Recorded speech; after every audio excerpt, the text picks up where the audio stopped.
Hi guys, samahan niyo ako magpunta ng Quiapo. Maglalakad na nga ako ng mga oras na to. At ito yung shop na pakay namin. Mga camera nga pala binibenta nila dito, mga pang photo and video at saka mga ibang accessories. Check nyo sila sa Facebook page nila. Mas mura sila dito kaysa sa ibang shop. Pero ito ang bibilin namin. Communication headset nga pala to, ginagamit ng mga director at mga production.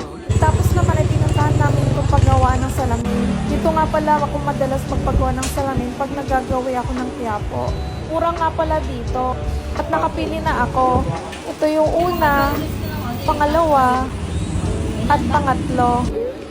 Pagtapos nga, ipinalikan namin ito, pinipilahan nilang dragon fruit juice. Trending nga daw ito sa TikTok, kaya trinay namin. Ito na, walang special fee. Nakakapawi lang siya ng uhaw. Ito na, pauwi na kami. Ito na yung bagong salamin ko, baba.